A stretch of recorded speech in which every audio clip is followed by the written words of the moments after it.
नमस्कार, मैं अखिलेश कुमार। आप देख रहे हैं संपूर्ण इंडिया लाइव। सर्वे से रिलेटेड इस वीडियो में बात करूंगा दोस्तों। बहुत सारे दोस्तों का सवाल है, कंफ्यूजन है कि सर्वे में क्या क्या डॉक्यूमेंट पेश करें, कैसे आपत्ति दर्ज करें, क्या क्या पेपर चाहिए, कैसे वंशावली बनेगा, बेटियों से कैसे लिखवा के ले आए, क्या उनका अधिकार कैसे देना पड़ेगा, ये सारा कुछ इस वीडियो में क्लियर हो जाएगा।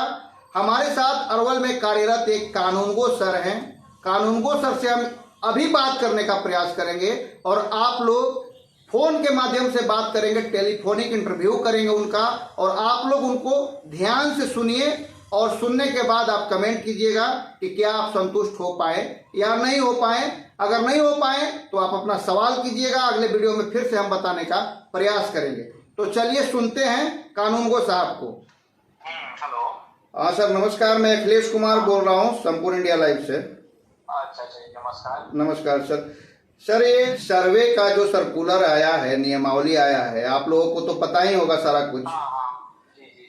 तो बहुत सारा कंफ्यूजन है। जैसे उसमें आया है कि बेटियों को वहां से एनओसी लाना है। जो शादीशुदा हमारी महिलाएं, बच्चियां घर की थी, तो उनसे एनओसी लाना होगा लिखवा के। 2005 में जो कानून आया था सितंबर में, उसके अनुसार बच्चियों का हिस्सा तो पहले से ही निहित है। उसके बाद भी सरकार मतलब ऐसा प्रावधान रही कि सर्वे में उनका नाम देना होगा, और दूसरी बात है कि उनसे एनओसी लाना होगा कि अगर वो नहीं लेना चाहती है तो लिख के दे दें। और क्या क्या डॉक्यूमेंट सर इसमें मैंडेटरी है, ये सारा थोड़ा सा प्रकाश डालिए, बहुत सारा कंफ्यूजन है। सबसे पहले जो ये सर्वे जो शुरू हुआ है, जी, एक्चुअली में ये सर्वे पूरे बिहार में ये अभी चालू हो गया है। बट क्या था कि 2020 में 20 जिलों में शुरू किया गया था ये, जी, है ना जी। लेकिन कुछ आंशिक ब्लॉक में, जैसे कि अरवल जिले की बात करें तो पूरे जिले में ही शुरू हो गया था। 312 गांव मौजों में जी शुरू हो गया 2020 में। जी सर जी। अभी वर्तमान में जो ये है, अभी केवल 18 जिले में शुरू हुआ है। और जो पहले चरण के कुछ ब्लॉक्स बचे हुए थे, जी, जो पूर्व में चले गए थे, उनको भी शुरू किया गया है। जी, जी, जी। तो सबसे पहले तो उनको ये पता करना है कि मेरे गांव का विशेष संरक्षण के कौन सा चरण में मेरा कार्य चल रहा है, मेरे गांव का, जी, है ना। मेरे मौजे का किस स्टेज में है जी, और क्या है कि इसमें अगर मान लीजिए किस त्योहार में वो अनुपस्थित रहे, जी, जी, पूरी कार्य में अनुपस्थित रहे, जी, ठीक है, जी, तो अब क्या हो सकता है कि इसमें प्रावधान बनाया गया कि 3 चरण में सुधार कार्य होगा। मतलब पहले पर्चा थाना पूरी पर्चा मिलता है प्रपत्र साथ में, तो उसका जो है सुनवाई होती है, उसमें किस तरह की त्रुटि है, किसी को पर्चा नहीं मिला, है ना, अनुपस्थित रहा, तो उसको एक मौका मिले, कोई जाके अपना आपत्ति डाल दे, जिस तरह का भी आपत्ति हो, जी, जी, है ना। पर्चा प्राप्त है और उसमें गड़बड़ी है, उसको सुधार के लिए आपत्ति डाल सकता है, आपत्ति डाल सकता है। हाँ, पर पर्चा नहीं मिला, चाहे वो कहा कि मैं अनुपस्थित था जी, कभी सर्वे में रहा नहीं, अब उसको पता लग रहा है, तो प्रपत्र 8 में आपत्ति करके सुनवाई, है ना, राहत पा सकता है। ऐसा नहीं ना कि मान लो सर्वे हो गया वही फाइनल है, उसके बाद कोई कंप्लेन नहीं, मैं बता तो रहा हूँ आपको जी। इसके बाद में फिर प्रपत्र 12 में इसको ड्राफ्ट परिवहन किया जाता है, प्रारूप प्रकाशन किया जाएगा जी। तो सुनवाई करने के बाद जितना आपत्ति आया अभी प्रपत्र 8 में, उसको सुनवाई करने के बाद फिर डिस्प्ले किया जाएगा। अच्छा, फिर से गाँव में अब ठीक है।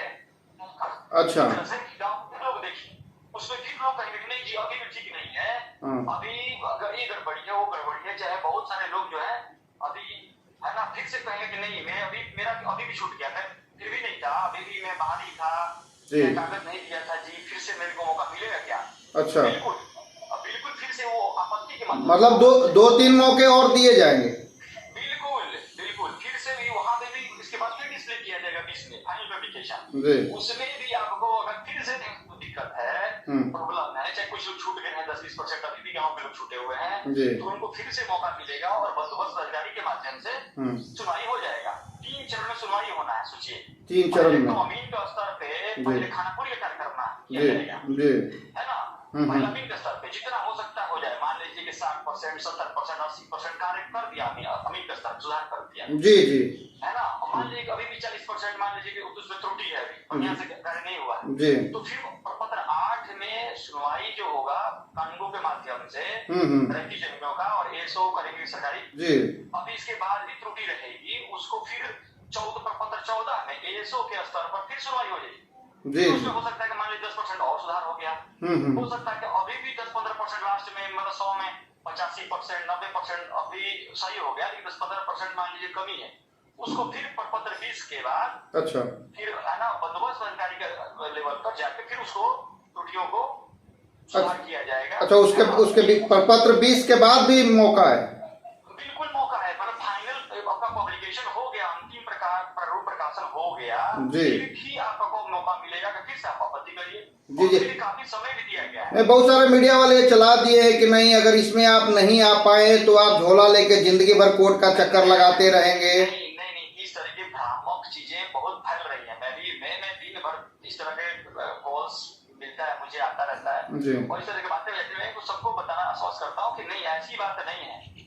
मतलब आपको अपना पेपर का जुगाड़ करना है, पेपर निकलवाना है ना? जब तक डीनोटिफाइड नहीं हुआ, जब तक है ना डीनोटिफाइड नहीं होगा सर्वे, तब तक आपको मौका मिलेगा। अच्छा सर, एक बात, वो जो बहन वाली बेटियों वाली जो बात है, तो उसमें क्या लिखवाना होता है, कैसे, क्या रूल्स है? रूल्स उसमें क्या है कि वंशावली, देखिए सबसे पहले तो आप सब घोषणा में वंशावली अपना अपना के देते हैं जी, तो वंशावली जो देते हैं आप, तो ठीक है रैयत दे दिए, अपना अपना दे दिए, तो उसमें क्या करेगा, लेकिन वो हम तो उसको तो सत्य तो नहीं मानेंगे, सत्य दे दिया, किसी हो सकता है कोई मैनिपुलेट करके दिया हो सकता है कि 4 भाई हो, 3 ही भाई का नाम डाला, एक भाई बाहर रहता उसका नाम ही छुपा दिया हो, बिल्कुल ऐसा हो तो सकता है ना, बहनें हो, बहने को नाम नहीं डाला, है ना, बहुत तरह की चीजें हो सकती है उसमें। जी जी जी, तो फिर हम लोग, हालांकि एक तो हम लोग उससे ले लिए, एक तो आप अपना दे दीजिए, तो से दे लिए, फिर हमारे अमीन क्या करेंगे, वंशावली पंजी का निर्माण करते हैं जी, और वंशावली पंजी में जो पूर्व से जो खतियान है वो खाता वाइज उसका वंशावली तैयार करते हैं जी, ठीक है। आपकी जमीन है तो किसी खाते में होगी सम्मिलित, जी बिल्कुल बिल्कुल, हाँ, किसी ने उस खाते का हम लोग वंशावली तैयार करते हैं पूर्ण। हो सकता है आप अपना केवल लिख के दिए, एक मान लीजिए वंश लिस्ट बनाते हैं, जी जी, तो आप हो सकता है अपने दादा अपने परदादा के लिख दे रहे हो, लेकिन खतियान में देखेंगे तो बहुत सारा लिख बन गया होगा। जी जी बिल्कुल, हाँ हाँ हाँ हाँ, तो पूरा हाँ, तो हमारे अमीन क्या करेंगे, उसको पूरे का निर्माण करेंगे। अच्छा अच्छा, एक ही परिवार के लोग अलग अलग वंशावली दे सकते हैं कि नहीं? बिल्कुल दे सकते हैं। जो गोतियां हैं, हिस्सेदार हैं, वो लोग क्या करेंगे, अलग अलग देंगे, अलग टाइप के। जी, लेकिन हमारे जो अमीन है सबको मिला के कंपाइल करके एक खाता का एक बढ़िया बड़ा सा वृक्ष तैयार करेंगे। अच्छा अच्छा अच्छा अच्छा, अपने स्तर से तैयार करेंगे और उसको हमारे क्या होता है कि मतलब किया गया है जो बता रहा हूँ, ये प्रक्रिया है सर्वे में, और उसको ले जाके तैयार करके उसका वहाँ पे आम सभा लगाकर उसको सत्यापन किया जाएगा। जी, अच्छा, आम सभा का भी प्रावधान है? बिल्कुल, इसको आम सभा का ही इसमें प्रावधान है इसमें। अच्छा, कि वहाँ लगा के सत्यापन होगा कि हाँ आप लोगों का सही है या कोई कंप्लेन है? सत्यापित करिए कैसे, सत्यापित करिए कैसे? जी जी जी, जो अमीन जो उनको तो पता नहीं आपका वंश कौन है, क्या है क्या नहीं, वो तो पता कर करके ऐसे करके बनाया, उन्होंने तैयार किया है। जी जी सर, लेकिन उसको हाँ ये जमाना आया था, उसको मतलब सत्यापित उस पे काम किया जा सके, उसके लिए आम सभा उससे पहले लगाई। अच्छा, उसमें लगा के ग्रामीण रहेंगे और यहाँ पे अधिकारी भी रहेंगे, सर्वे की टीम भी रहेगी, है ना। तो बेटियों से लिखवा के लाने वाला बात छूट गया कानून को साहब? मैं बता रहा हूँ ना, जी जी, सत्यापन होगा जब उसी कह रहा था मैं कि सत्यापन जब होगा तो उसमें ये होगा कि भाई इनका फलना का ये 4 बेटे और 1 बेटी जी, अगर बेटी नहीं है तो मान लो उसमें खाली 4 बेटा, ठीक है कि ये नाम पढ़ा जाएगा। तो कोई कहेगा कि नहीं संतान है, कोई कहेगा नहीं इनका तो वो लड़की भी है जी जी, तो जैसे ही बोलेगा वो दर्ज हो जाएगा उसमें। अच्छा अच्छा अच्छा, लड़की उसमें दर्ज किया नहीं है, इसमें लड़की दर्ज किया जाए जी जी जी। तो अभी मान लीजिए कि कोई बोला ही नहीं सत्यापन के क्रम में वहाँ पे ग्राम सभा में, है ना, कोई नहीं लड़की नहीं, हाँ कोई नहीं बोला, हाँ शादी हो गई बहुत पहले जी, है ना, नाम नहीं लिया, ग्राम सभा में लिया नाम, किसी को पता ही नहीं चलेगा जी। जो आम सभा में पास हो जाए जी, है ना, वो ही सत्य हो जाएगा, है ना, कि इसी से अब आगे काम हम लोग करेंगे। अच्छा, लास्ट ऑप्शन आम सभा वाला है। उससे पहले अगर बच्चियां चाहे तो वो अपना आपत्ति दर्ज करा सकती हैं। अब नहीं है, मान लीजिए कि घर वाले उनका नाम डालना चाहे तो बढ़िया है, अगर नहीं तो मान लीजिए कि लड़कियां हाँ वो दे सकती हैं लिखित में, मेरे को नहीं है तो वो तो बहुत बढ़िया है। उनको भी तो पता है ना कि सर्वे हो रहा है, उनको तो पता है, सबको पता है, जिस लड़की को लेना है अपना हिस्सा वो तो आएगी इतना लंबा प्रोसेस है, 1 महीना 2 महीने का प्रोसेस नहीं है ये। जी जी। कभी भी समय निकालेगी वो, साल भर 1.5 साल के अंदर में किसी भी स्टेज में आके कोई आपत्ति कर दे कि नहीं इसमें इस खाता में मेरा हिस्सा है, हाँ। तो आपत्ति कर दे, फिर उसके बाद नाम आ जाएगा। नहीं ठीक है, सत्यापन करके हाँ इसका भी नाम छूट गया, बंसावली नाम सभा में पारित नहीं हुआ था, वो प्रूफ दे रही है कि हाँ मेरे पिताजी यही है, मेरे दादाजी है, उसका नाम डाल दिया जाएगा। पहले क्या था वंशावली में कि कुछ प्रपत्र भरा जा रहा था, अभी क्या है कि रैयत अपने से बना के भी दे रहे हैं, वो भी मान्य हो रहा है अगर कागज पे लिख के दे दिए वंशावली।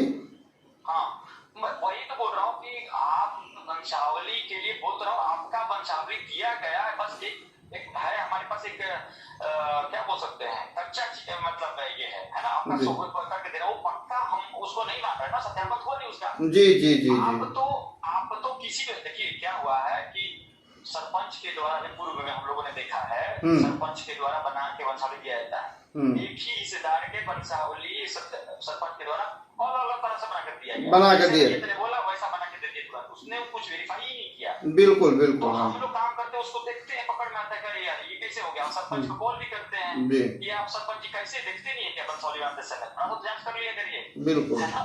दो भाई आ रहे हैं, दोनों को वंशावली अलग कैसे हो सकता है। जी जी जी जी। अच्छा एक और बात है कि अगर किसी जमीन पे किसी का कब्जा है और उसके पास खतियान नहीं है और रसीद कटवा रहा है, किसी भी सोर्स से रसीद कटता है आ रहा है उसका ऑनलाइन जमाबंदी का, तो वो जमीन उसके नाम पे चढ़ जाएगा या फिर उसका कुछ तलाशा जाएगा कि जमीन कहाँ से चला है, खतियान कहाँ है? नहीं खतियानी जमीन है और वंशावली है तो वो तो कोई दिक्कत नहीं है, खतियानी जमीन है आपका और वंशावली में उसी रैयत के वंशज हैं आप जी, है ना, और रसीद किसी न किसी के नाम से कट रहा है, रसीद तो कट रहा होगा ना जी जी, बोल रहे हैं रसीद कट रहा है तो हाँ, तो उसमें कोई दिक्कत नहीं है। नहीं किसी दूसरे के नाम से मान लीजिए कि कोई कब्जा किया हुआ था, हमको पता नहीं है, मान लीजिए कि हमारा जमीन कहाँ है और खतियान में मेरे नाम पे था, हम रसीद नहीं कटवा रहे, रसीद वही कटवा रहा है। ठीक है, अभी देखिए इसमें क्या होगा कि ठीक है आपका बोल रहे हैं खतियानी जमीन हमारा है जी, लेकिन हमें किसी दूसरे है ना व्यक्ति ने उसको दावा किया हुआ है तो उस रसीद क्लीन कटवाता है वो जी, रसीद की बेसिस पे जी, लेकिन रसीद कोई कागज नहीं होता, जमीन का कोई कागज नहीं है वो जी, इससे आपका स्वामित्व को ये करने के लिए अधिकार दिखाने के लिए कि नहीं मेरा जमीन है उसके लिए रसीद इनफ नहीं है, इनफ नहीं है ना रसीद इनफ नहीं है, उसके लिए आपको खतियानी जमीन है तो रसीद को दिखा के और वंशावली दिखा के आप हो सकता है जी, है ना, लेकिन अगर खरीदगी है किसी भी तरीके से वो कागज दिखाना पड़ेगा आपको, केवल रसीद दिखाने से होगा नहीं, क्योंकि आप जमीन का रसीद कटवाते हैं लेकिन किस बेसिस पे, अभी आप ठीक है दखल कब्जा है आपका रसीद कटवाते हैं लेकिन जमीन या कहाँ से आया आपके पास, बिल्कुल बिल्कुल ये साबित करना होगा। अगर साबित नहीं करेंगे तो ठीक है हमारे खतियान में तो दखल कब्जा तो आपका आगे आ जाएगा, दखल कब्जा लिख देंगे आपका जी जी, लेकिन खातेदार आपका नाम नहीं कर सकते हैं, जिसके नाम से कागज होगा वही खातेदार बनेगा जी जी जी, खतियान के आधार पे कर सकते हैं आपत्ति, हाँ बिल्कुल कर सकते हैं, आप किसी भी आधार पर करिए, देखिए इसमें आपत्ति करने का ऐसा नहीं कि कर सकते, आपत्ति आप कर दीजिए, आपत्ति में आपको प्रूफ करना पड़ेगा, प्रूफ करना पड़ेगा हाँ कैसे अपनी बात रखनी पड़ेगी और पूरा मौका मिलेगा, कोई ना कोई पेपर डॉक्यूमेंट के साथ आप आपत्ति दर्ज कराइए कि हाँ ये मेरा है, हाँ आपत्ति दर्ज करिए और कागज लेकर साक्षी लेकर, साक्षी तो होगा ना, सुनवाई जब होगी तो साक्षी दिखाना पड़ेगा आपको, प्रूफ करना पड़ेगा क्यों मैं कह रहा हूँ इस बेसिस पे मैं कह रहा हूँ जी, तो अगर उसको लगता है कि नहीं सही बात है इसमें हाँ कोई बोगस या गलत तरीके से कागज बनवा लिया है, डीडी बनवा लिया है, ये उसका तो बन ही नहीं सकता, उसका जमीन ही नहीं होगा तो कैसे बेच दिया हो, अगर ये सब चीज साबित हो जाती है सुनवाई में तो वो फिर खातेदार के नाम में सुधार किया जाएगा, बिल्कुल बिल्कुल। और बेटियों वाली बात है, कई गांवों में अरवल में जो आप सर्वे किए हैं वहाँ पे कई सारे गांवों में बेटियां से लिखवा के नहीं लाया गया है अभी तक, नहीं वही बता रहा हूँ ना, बेटियों का देखिए ऐसा नहीं, हम लोग सुनवाई क्रम में जैसे ही पर्चा पढ़ते तो बहुत सारे लड़कियां बेटियां और महिलाएं आती हैं कि जी हमको इसमें हिस्सा चाहिए, मेरा नाम नहीं है, हमारे पिताजी नाम हो उसमें सभी भाइयों का नाम है, मैं कहीं बनूं मेरा भी नाम होना चाहिए। अच्छा ऐसा आ रहा है आपके पास केस? हाँ आता है हर तरह का केस आ रहा है, हम तो हर तरह का केसेस हम लोग देखते हैं जी है ना सबका, तो उसमें हम लोगों ने उसको करते हैं, उसका नाम भी डालते हैं उसको सुधार करके, ये भी करते हैं कि सब बेटियों का नाम पहले ही से आ गया है, लेकिन कोई बेटी आके कहती है कि ना जी हमको ऐसा नहीं चाहिए, बिल्कुल हम उसको हटा देते हैं, हम लोग रिमूव करते हैं, है ना। अच्छा, हाँ, दोनों काम होता है, हटाना और जोड़ना। जो स्वेच्छा से कह दे रही है कि हमको नहीं चाहिए उसको रिमूव करते रहे हैं, जो आपत्ति जता रही है उसको आप ऐड कर रहे हैं। बिल्कुल बिल्कुल बिल्कुल। अच्छा सर, चलिए सर, बहुत बहुत धन्यवाद सर आपका, बहुत देर टाइम लिया मैं आपका, और इससे शायद बहुत सारे लोगों को इससे जानकारी मिलेगी और लोग संतुष्ट हो पाएंगे। और कोई क्वेश्चन आएगा तो फिर मैं आपको कॉल करूंगा सर। बिल्कुल बिल्कुल बिल्कुल सर बहुत बहुत धन्यवाद आपका। चलिए। तो ये थे हमारे कानूनगो सर, अरवल जिले में ये कार्यरत है अभी, और इनसे आपको जितनी भी जानकारियां मिली, अगर आप संतुष्ट हुए तो कमेंट कीजिएगा, और कोई क्वेश्चन है तो कमेंट कीजिएगा, फिर अगले वीडियो में मैं आपको बताने का प्रयास करूंगा। तब तक के लिए नमस्कार, जय हिंद, जय भारत।